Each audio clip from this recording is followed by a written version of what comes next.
Souci, avec lequel aucun je suis souci. spécialement à l'aise. Écoute, j'ai mis cette caméra là, on va faire comme si elle n'y était pas, parce que on discutait tout à l'heure, on disait que finalement, il y a des mots, il y a vraiment des mots qui font des levées de boucliers, ou alors qui recueillent l'enthousiasme, et peut-être pas pour les bonnes raisons. Et c'est le mot, c'était énergie, on était parti de ce mot énergie. En fait, on s'est rendu compte que, selon les milieux, il y a des milieux dans lesquels le terme d'énergie est survalorisé, et on en fait une espèce d'idéal mystique, spirituel, il faut recevoir l'énergie. Et puis dans d'autres milieux, par contre, on va dire plus matérialistes, hein, plus physico-physiques, au contraire, ce terme-là, il est profondément rejeté. C'est-à-dire que dès qu'on parle d'énergie, on est qualifié de fréquenter des milieux New Age, un petit peu ésotériques ou spiritiques. Et finalement, ça n'aurait rien à voir avec la physiologie, avec l'humain, ça serait des choses un petit peu farfelues. Or c'est tout l'inverse. C'est tout l'inverse. L'énergie, la notion d'énergie, c'est dont on parle quand on parle de sommeil, des choses comme ça, c'est une part essentielle du corps humain. Et dans notre échange, tu me montrais à quel point finalement l'ignorance de cette notion de l'énergie, donc quand on ignore, on n'en prend pas soin, on ne la régénère pas, on ne la considère pas, cette ignorance faisait que c'était souvent une énorme entrave dans la guérison, mais la guérison pas au niveau spirituel, au niveau simplement physique, directement physique. Tout à fait, ouais, effectivement. C'est vrai qu'on est assez à l'aise avec toutes les notions intellectuelles dans notre société, avec la connaissance. Ouais. Avec la connaissance, c'est quelque chose qui, voilà, avec lequel tergiverser, beaucoup de mots et tout, c'est très important dans notre société, mais on se rend compte que à travers cette connaissance de la conscience, on a parfois du mal à mettre en acte, même si on a compris quelque chose, à mettre en acte ce qu'on a compris. Moi, je vois aussi autour de moi, et j'ai mis un certain nombre de temps et d'années à mettre en acte les choses parce que j'avais cette carence en énergie. D'accord, donc il y avait la compréhension intellectuelle, Voilà, mais pour que ça arrive dans la matière, et pour mettre en acte, on a besoin d'énergie. ça serait comme un pont finalement entre la compréhension purement La intellectuelle connaissance, voilà. et le corps physique. Voilà. Et c'est vrai qu'on a vraiment tendance à négliger ou à très peu parler de cet aspect-là, cet aspect de l'énergie, en disant à partir du moment où tu as conscience de quelque chose, c'est bon, les choses vont se faire. C'est faux. Pour moi, c'est faux. C'est faux, puis moi, c'est on le voit en pratique. Et on le voit en pratique. Combien de personnes ont compris exactement, intellectuellement où ils en étaient, et rien ne s'incarne, voilà. rien ne se vit. Et donc ça serait au niveau de l'énergie. Pour moi, c'est fondamental en fait de nourrir aussi en soi cette énergie à travers l'alimentation vivante, à travers le sun gazing, la respiration, le sommeil, le soleil, tout ce dont tu parles aussi dans tes vidéos, voilà, tout ce qu'on peut trouver qui peut potentialiser en nous cette énergie pour nous permettre de mettre en acte la compréhension intellectuelle. Ça pour moi, ça me semble important, voilà, et c'est même fondamental. Et alors finalement, cette énergie au niveau du corps humain, c'est l'énergie électromagnétique. Tout simplement. Voilà. C'est rien de mystico-mystique, c'est de l'énergie électromagnétique qui est stockée, je pense, en grande partie dans notre système endocrinien, dans ces fameuses glandes endocrines que les Indiens ont appelées les chakras, et qui étaient un autre regard sur une même réalité. Mais c'est stocké, c'est de l'énergie électrique, c'est ce qui meut notre système nerveux, c'est ce qui veut dire nier cette dimension-là et sa prépondérance quelque part. C'est rater la cible parce qu'on sait ô combien le système endocrinien est essentiel pour l'individu. Totalement, d'autant que cette énergie-là, elle peut se sentir aussi physiquement. Cette énergie, on peut la pressentir en nous physiquement, sous forme de sensations, de fourmillements, de chaleur. Oui. C'est aussi quelque chose pour moi, on est quand même dans le domaine du physique quand on parle de l'énergie, même si c'est plus subtil. Oui, c'est un niveau subtil, mais du physique, purement physique. Pour moi, du physique, tout à fait. Et ça, c'est intéressant parce que souvent, il y a des personnes qui ont des pratiques énergétiques et qui, au travers de fourmillements et de petites sensations, ont l'impression d'accéder à quelque chose de spirituel, alors que souvent ce n'est que de l'énergie physique qui rentre. C'est normal, c'est quelque chose. Donc au travers du sommeil, dimension essentielle pour recharger tout ce système, du soleil. Alors l'alimentation, c'est... L'alimentation aussi pour moi c'est fondamental parce que en encrassant son corps avec des aliments qui ne nous correspondent pas, on évite justement que l'énergie circule correctement dans le corps. Et puis on ne potentialise pas l'absorption de l'énergie dans le corps. Oui, et puis de toute façon, l'énergie qui est nécessaire pour leur digestion et leur élimination est autant d'énergie qui est prise au système. Complètement. Et puis qui plus est, je veux dire, quand on teste l'énergie électromagnétique des aliments, on se rend compte que le plus haut, c'est les fruits. Voilà. Le fruit mûr, l'idéal, c'est même le fruit qui vient juste d'être cueilli de l'arbre, plein soleil. Là, tu le manges et tu as le maximum d'énergie que tu reçois. Qu'est-ce qu'il y a d'autre comme pratique simple pour recevoir pour accumuler des... Finalement, on La est des piles. respiration. On La est des piles, respiration, on est des c'est très piles important. finalement. On est des piles finalement. Et c'est la respiration, tout ce qui est lié aussi à la pratique avec les éléments. Enfin, je pense que les gens vont trouver ou ont déjà... Oui, chacun de marcher leur pieds côté, nus. Marcher pieds nus sur la terre. Il y a tout un tas de choses qu'on peut faire pour nourrir en soi cette énergie et pour mettre en acte. Et ce que je voudrais dire aussi par rapport à cette énergie, c'est qu'elle nous aide une fois qu'on l'a restaurée en nous, une fois qu'on l'a régénérée, parce qu'on est là pour régénérer aussi cette énergie. Elle nous aide à sortir un peu du consensus commun. Je m'explique, je parlais il y a peu de temps avec une amie qui me disait, bah voilà, je travaille dans un boulot, je vais à l'usine, je donne un exemple, je vais à l'usine, et le consensus commun qui est accepté, c'est de faire la gueule pendant le boulot, quoi. D'accord, ok, oui, on met le masque. Là. Voilà, on met le masque, on fait la tête, et en fait, quelque part, c'est communément admis dans cette usine de faire la tête ou d'avoir un comportement de fermeture. De fermeture. Et quelque part, c'est accentuer le niveau d'énergie en nous, c'est retrouver cette autonomie par rapport au groupe et nous permettre aussi d'avancer vers une autre chose, une autre façon de vivre. D'accord, ok. Voilà. Ça c'est aussi pour moi fondamental, c'est de nous donner aussi les clés de sortir du fonctionnement commun et éventuellement d'aller. C'est un peu une énergie de libération d'une certaine manière. Exactement, voilà, tout à fait. C'est ce qui va permettre d'exprimer quelque chose de singulier en soi et de. D'accord. Développer nos propres potentiels à nous, ce qui nous appartient, parce qu'on va moins se nourrir par rapport à l'énergie des autres notamment, et l'énergie du groupe. Il y a un livre qui parle de ça, qui s'appelle La prophétie des Andes, qui est assez intéressant. C'est un livre de psycho-énergétique qui explique à quel point, parce qu'on a besoin d'énergie, on va aller les chercher dans nos rapports avec les autres. Ah, et c'est ça qui expliquerait alors que certains individus finalement sont plutôt des espèces de vampires énergétiques. C'est-à-dire ils se nourrissent délibérément de l'énergie des autres. Tout à fait, voilà. D'accord, ok, au détriment. Voilà, et tant qu'on n'est pas relié avec l'énergie d'une autre façon, plutôt que de la prendre chez les autres, aller la prendre avec les exercices dont on a parlé tout à l'heure, tant qu'il n'y a pas ça, on va avoir souvent cette attitude psychologique d'intimidateur par exemple, pour aller chercher chez l'autre, de plaintif.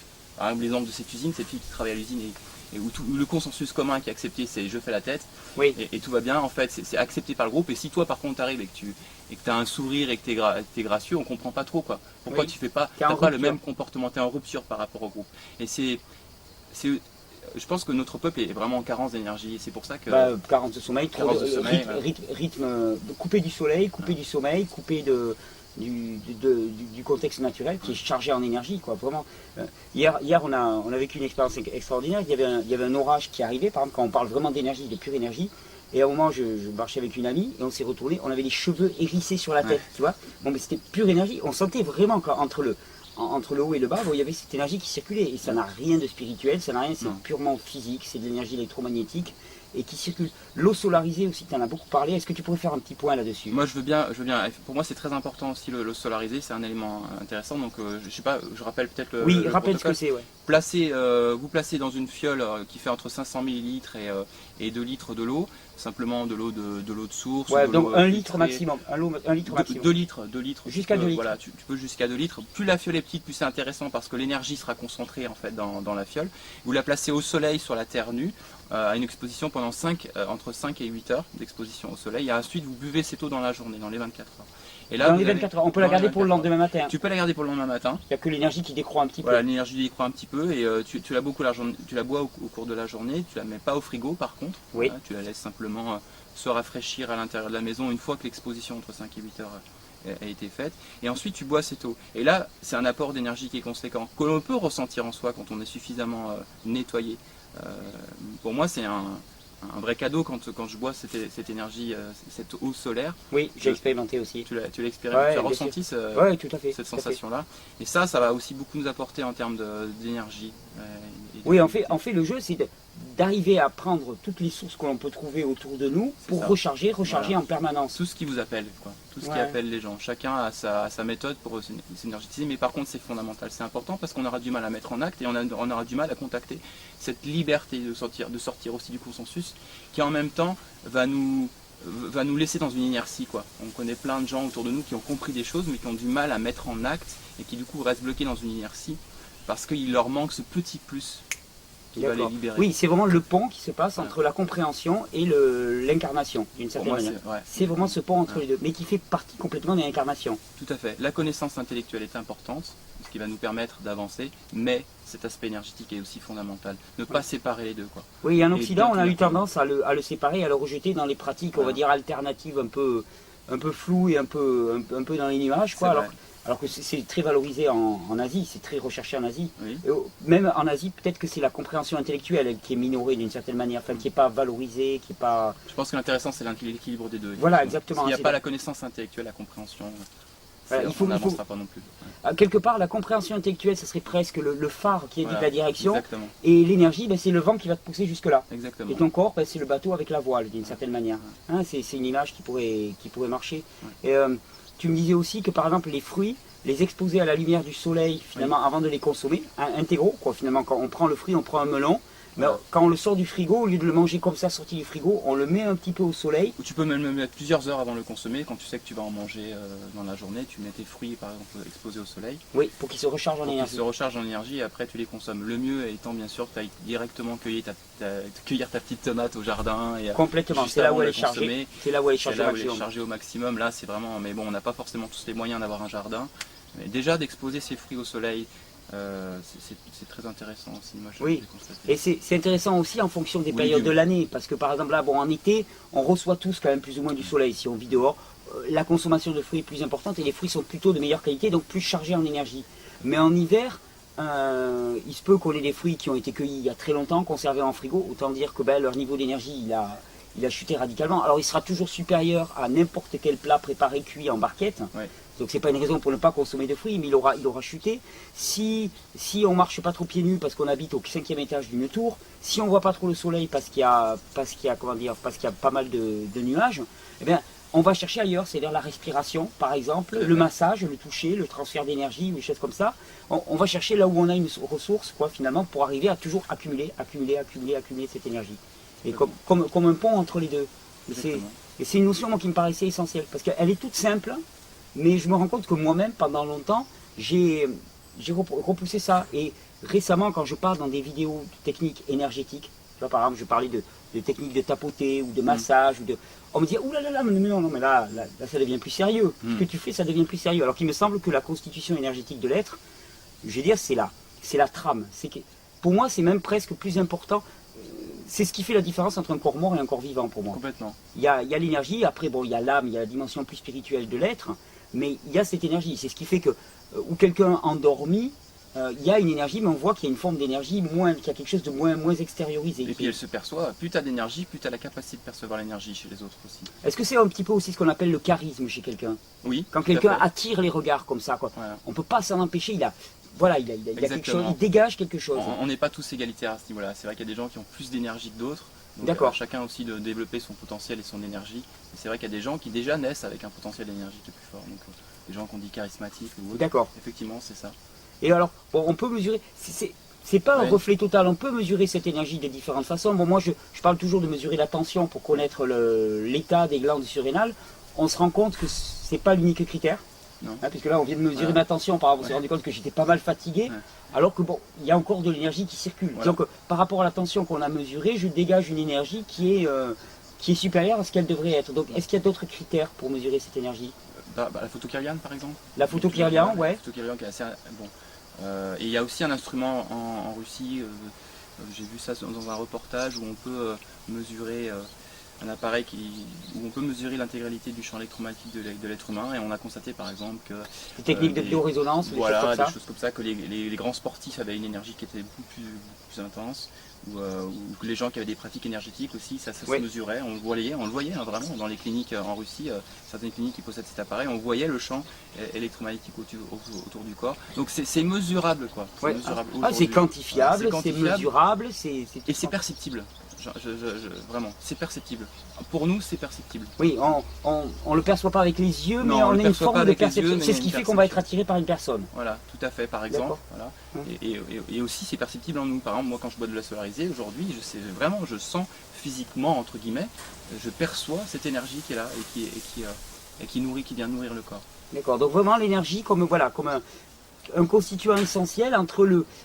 En fait, on se rend compte que l'être humain, c'est une espèce de gradient à partir de la matière, vraiment concrétisée, on va dire, jusqu'à du beaucoup plus subtil. Et l'énergie, c'est une espèce d'étage entre deux, quoi, quelque part.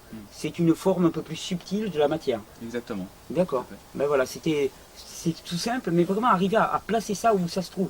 Et c'est-à-dire qu'il y a énormément de techniques énergétiques qui sont des techniques essentielles dans la, on va dire, en termes de physiologie et de physiologie pure. C'est pas une démarche psychologique, c'est une démarche physique.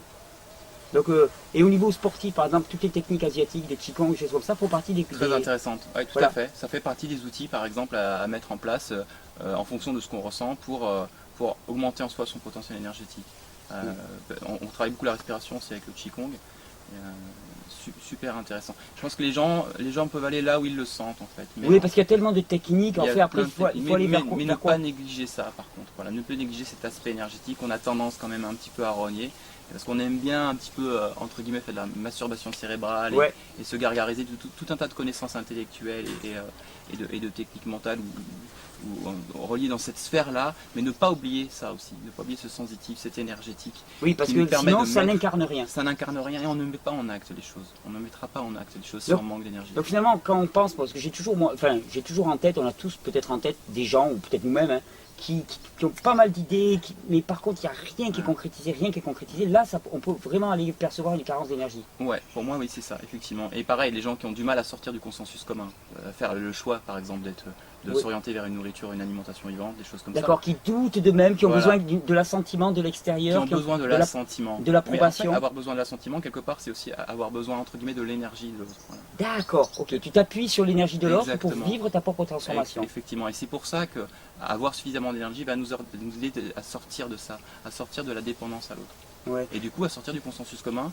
et d'aller plus vers l'être humain naturel, j'ai envie de dire. L'être humain chacun est différent en fait, plus vers la révélation de ses potentiels. Oui, de son unicité. De son unicité, ouais. Au niveau des critères physiques aussi, il y avait des choses là qui me venaient en tête. Ce qui nous permet aussi de juger de sa propre énergie ou de l'énergie de quelqu'un, c'est la couleur de la peau aussi. Si elle est bien bronzée, bien rouge, ou alors si elle est palichonne, blanche, et ainsi de suite, bon, tout de suite ça dit quelque chose. Il n'y a pas de vitalité. Quand on parle de la vitalité d'un individu, et puis je pensais aussi à la joie, simplement. Est-ce que pour moi, la joie et l'énergie sont quand même relativement liées. C'est-à-dire que les personnes qui sont déprimées sont avant tout en vide d'énergie. C'est pas je crois qu'on a trop tendance à le ramener à un problème psychologique, alors que souvent c'est une carence d'énergie, uniquement. Complètement. Carence de sommeil, carence d'énergie. D'ailleurs, on le retrouve bien par rapport au syndrome de dépression saisonnière en exactement. hiver, puisqu'il manque de soleil, donc on manque d'énergie aussi, donc du coup beaucoup plus de dépression. On manque de fruits, manque de soleil. Il y a plus de suicides aussi,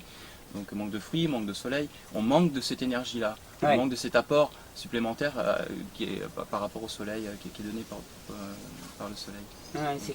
Et c'est vraiment intéressant parce qu'en fait on se rend compte que le système endocrinien d'une certaine manière c'est le réservoir dans lequel va se déverser cette énergie. Alors, sans énergie, le réservoir ne sert à rien, il est vide. Sans réservoir, c'est-à-dire que si le système endocrinien est complètement congestionné, l'énergie ne peut pas rentrer.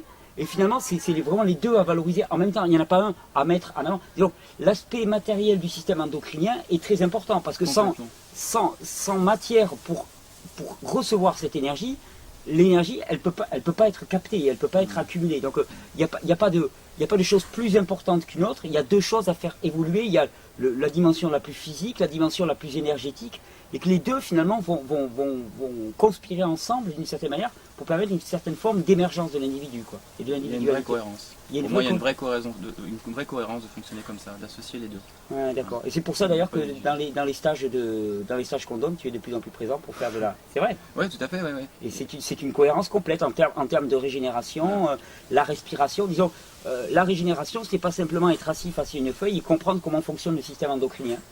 Je dirais même, c'est presque plus la vivre au travers des pratiques, que la comprendre, d'une certaine manière, quoi. Et c'est pour ça que ça me paraissait aussi important de faire aussi ce point. Là, on est en plein été, plein milieu de l'été, donc c'est le moment d'accumuler, quoi. Accumuler. L'eau salée aussi, la mer. L'eau salée, la mer, oui. Le vent aussi, je crois, véhicule un... Le vent, voilà, tous les éléments en fait, en soi. Ouais. La terre prendre des bains de boue par exemple, ou des bains d'argile au bord de cette belle rivière que tu m'as fait connaître aussi. Quand on se met les pieds dans la boue, voilà, là, c'est fabuleux. Voilà, ça aussi, ça transporte énormément d'énergie. D'accord, ok. Donc tout est bon. En fait, c'est la reconnexion. Et c'est là où c'est vraiment intéressant, c'est qu'on se rend compte, et alors, on va encore me reprocher de faire de la paranoïa, mais on se rend compte que toute l'évolution de la société actuelle tend à nous isoler des sources naturelles, premières, évidentes et gratuites de l'énergie. C'est à se demander s'il n'y aurait pas une forme de conspiration plus ou moins inconsciente pour affaiblir l'être humain dans son potentiel énergétique. Effectivement, parce que retrouver son autonomie, ça veut dire aussi délaisser le pouvoir par exemple de certaines personnes. Voilà, c'est les hiérarchies et choses comme ça, on devient soi-même son propre décideur. Exactement, et c'est flagrant d'ailleurs. Et on retrouve aussi soi-même son propre caractère. C'est-à-dire, être dans cette autonomie et se retrouver soi-même, c'est pas forcément être gentil et tout le temps et tout le temps manifester en fait à l'extérieur cette forme-là. Oui. C'est devenir soi-même simplement. Oui, c'est être juste et être aligné. Et ça peut être aussi être parfois ferme, ça peut être soi-même. Ça veut pas, ça aussi c'est un concept aussi relié à une carence de l'énergie. Être soi-même, c'est pas forcément être tout le temps gentil. Non, bien sûr. On croit qu'il faut être bienveillant avec tout le monde. Non, il faut être juste.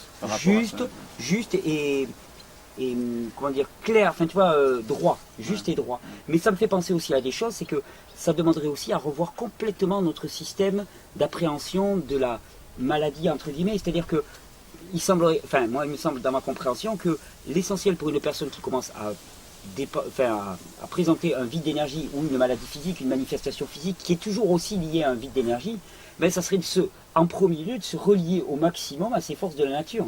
C'est pour ça, disons, ne pas habiter au 5e étage, mais revenir à la terre, se nourrir de l'eau des torrents ou de l'eau de pluie, se nourrir de fruits, se nourrir de soleil. Et finalement, on se rend compte que souvent, l'arsenal des techniques qui sont proposées va à l'encontre complètement. C'est-à-dire qu'on isole les gens dans des environnements aseptisés, dans lesquels ils sont seuls, coupés de la nature, coupés de toute forme d'inspiration, d'énergie. Et que le côté statique et ainsi de suite fait que ça creuse encore plus l'ornière et qu'on doit dépendre de moyens techniques pour nous apporter une espèce de petite parcelle d'énergie alors qu'en fait elle est tout à fait disponible autour de nous. Quoi. Complètement. Alors après on va mettre de la vitamine D dans des jokers par exemple. Ouais, voilà, exactement. Qui vont faire marcher un système, mais en fait la vitamine D elle est là. Quoi. Elle est là, elle est là, mais on s'isole tellement du soleil avec les appartements, avec ces tours, ces grandes tours qu'on développe des carences qui finalement n'ont pas lieu d'être.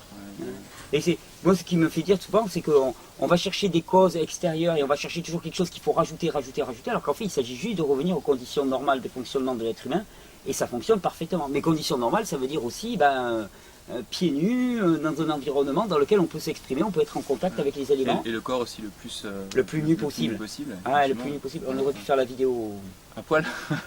Ça aurait été ça aurait fait le buzz.